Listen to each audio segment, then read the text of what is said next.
एक दर्द भरी आवाज आशिक के कहना बा, आपसे मैंने मोहब्बत की है और साथ रहना है, अगर जुदा हो जाएंगे तो बड़ा दर्द होगा, जी नहीं पाएंगे। आशिक कहे का कहे,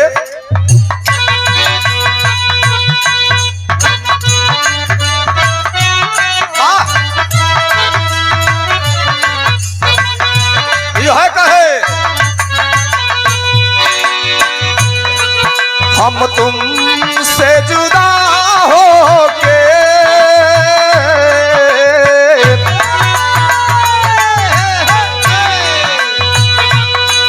हम तुमसे जुदा होके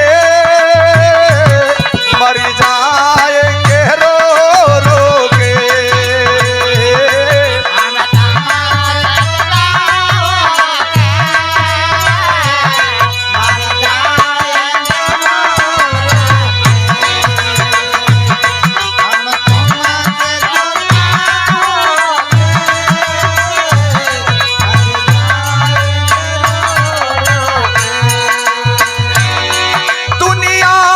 बड़ी जालिम है,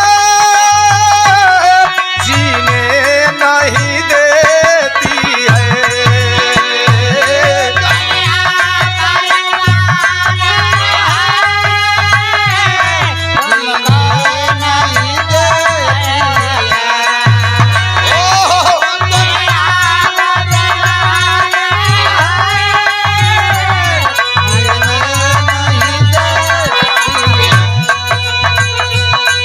दुनिया बड़ी जालिम है, जीने नहीं देती है। दुनिया बड़ी जालिम है, जीने नहीं देती है।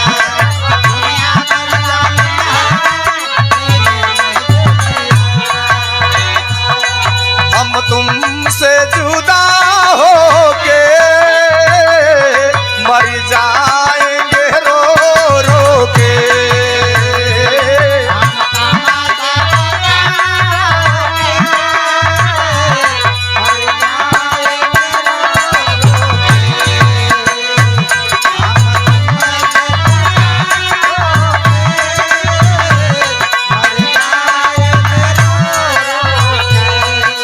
मिलो न तुम तो हम घबराए, मिलो तो आँख चुराए, हमें क्या हो गया है, हमें क्या हो गया है। मिलो न हम घबराए, मिले तो आँख चुराए, हमें क्या हो गया है, हमें क्या हो गया है, हमें क्या हो गया है। ओ सोहले जोगिया रंगले हमें भी इसी रंग में।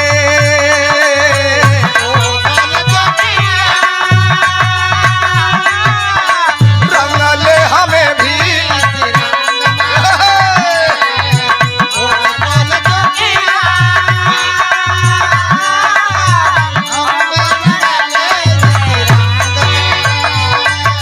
मिलो न तुम तो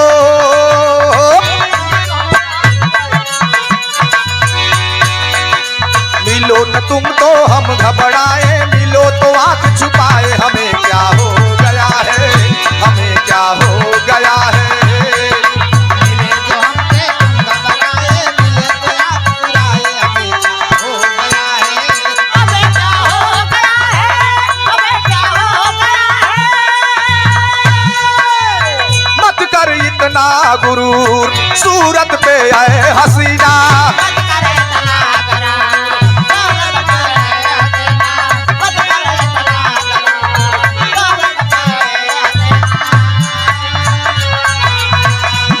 इतना गुरूर, सूरत पे आए हसीना, तेरी सूरत पे नहीं हम तो तेरी साद